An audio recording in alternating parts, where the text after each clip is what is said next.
আসসালামু আলাইকুম বন্ধুরা, কেমন আছেন সবাই? আশা করি সবাই ভালো আছেন। আজকের ভিডিওতে আপনাদের নিয়ে চলেছি মুর্শিদাবাদ জেলার নবগ্রাম থানার হিজরোল গ্রামে। আজ আমরা ঘুরে দেখাবো এই গ্রামের পথ ঘাট, সবুজ প্রকৃতি, গ্রামের পরিবেশ আর মানুষের সহজ সরল জীবনযাত্রা। শহরের ব্যস্ততা থেকে একটু দূরে গ্রাম বাংলার এই শান্ত পরিবেশে আপনাদের সঙ্গে নিয়ে আজকের পথ চলা। তাহলে আর দেরি না করে চলুন শুরু করা যাক আজকের এই হিজরোল গ্রামের ভ্রমণ। আজকের পথ চলা শুরু করছি একেবারে মাঠের ধার থেকে। চারপাশে সবুজ প্রকৃতি আর গ্রামের ঘর বাড়ি আর নীরব প্রকৃতির মাঝে শুরু হচ্ছে আজকের নতুন পথ চলা।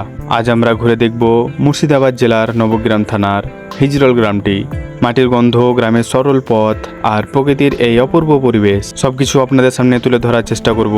তাহলে চলুন মাঠের এই পথ ধরেই ধীরে ধীরে এগিয়ে যাই হিজরোল গ্রামের ভেতরে দিকে। দেখি এই গ্রামের পথ আমাদের আজ কোথায় নিয়ে যায়। গ্রামের শেষ মাথায় একটা ছোট্ট চায়ের দোকান। দোকানটা খুব বড় নয়, কিন্তু প্রতিদিন সকাল হলেই সেখানে বসেন একজন বৃদ্ধ মানুষ। বয়স হয়েছে অনেক, হাঁটলেও একটু ধীরে হাঁটেন, তবুও দোকানটা তিনি নিজেই সামলান। একদিন একজন পথিক চা খেতে এসে দেখলো দোকানের এক কোণে একটা পুরনো কাঠের চেয়ার রাখা। সে জিজ্ঞেস করলো, কাকু, এই চেয়ারটা এখানে খালি পড়ে থাকে কেন?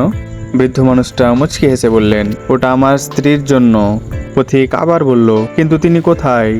বৃদ্ধ মানুষটা কিছুক্ষণ চুপ করে থেকে বললেন, অনেক বছর হলো চলে গেছেন। তারপর চায়ের কাপটা হাতে নিয়ে ধীরে ধীরে বললেন, জানো বাবা, মানুষ চলে গেলে তার জায়গাটা খালি হয়ে যায় ঠিকই, কিন্তু তার অভ্যাসগুলো সেখানেই থেকে যায়। আগে সকালে দোকান খুললেই সে এসে ওই চেয়ারে বসতো, চায়ের কাপটা হাতে নিয়ে বলতো, আজ এত তাড়াতাড়ি দোকান খুললে কেন? বৃদ্ধ মানুষটা হেসে উঠলেন। পথিক কিচ্ছু বলল না, শুধু দেখলো বৃদ্ধ মানুষটা চায়ের কাপ বানিয়ে নিজের জন্য একটা রাখলেন আর একটা কাপ সেই খালি চেয়ারটার পাশে রেখে দিলেন। হয়তো তিনি জানতেন কতদিন এসে চা খাবে না, তবুও কিছু ভালোবাসা যুক্তি বোঝায় না। গ্রামের এই সাধারণ মানুষগুলোর জীবনেই হয়তো এমন কত গল্প লুকিয়ে আছে যেগুলো কোনো বড় নাম নয়, কোনো বইয়ে লেখা নাই। শুধু একটা পুরনো চেয়ার, এক কাপ চা আর কিছু স্মৃতি হয়ে তারা বেঁচে থাকে। আর কখনো কখনো একটা খালি চেয়ার একটা পুরো জীবনের গল্প বলে যায়। গ্রামের একেবারে মাঝখান দিয়ে চলছি আমরা। চারপাশে তাকালে চোখে পড়ছে ছোট ছোট মাটির বাড়ি, পুরোনো দিনের সেই চেনা স্থাপত্য আর একেবারে শান্ত নিরিবিলি পরিবেশ। গ্রামটা খুব ছোট, কিন্তু এর প্রতিটি কোণ যেন একটা করে গল্প বলে। এই পুরনো বাড়িগুলো শুধু মাটির তৈরি নয়, এগুলোর সঙ্গে জড়িয়ে আছে বহু বছরের মানুষের জীবন, স্মৃতি আর ভালোবাসা। আধুনিকতার ভিড়ে এমন দৃশ্য এখন সত্যি কম দেখা যায়।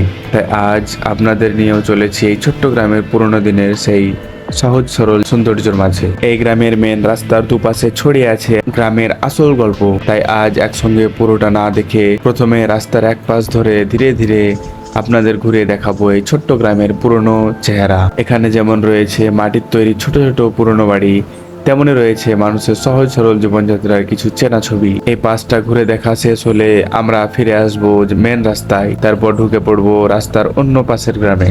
দেখা যাক ওই পাশের পথ আমাদের জন্য কি কি পুরনো স্মৃতি আর গ্রামের সৌন্দর্য অপেক্ষা করছে। এই ধরনের গ্রাম বাংলার আরো সুন্দর সুন্দর ভিডিও পেতে আমাদের ইউটিউব চ্যানেলটি অবশ্যই সাবস্ক্রাইব করে পাশে থাকবেন। আমাদের ইউটিউব চ্যানেলটি হচ্ছে গ্রাম বাংলার সৌন্দর্য 0999। আমরা গ্রাম বাংলার ভিডিওগুলা ফেসবুকে যেভাবে আপলোড করে থাকি, ভিন্নভাবে আমরা ইউটিউবে আপলোড করি। আশা করি ইউটিউবে আপনারা ফেসবুকের থেকে ভালোভাবে দেখতে পাবেন। তো আরো সুন্দরভাবে উপভোগ করতে আমাদের ইউটিউব চ্যানেলটি অবশ্যই ভিজিট করুন।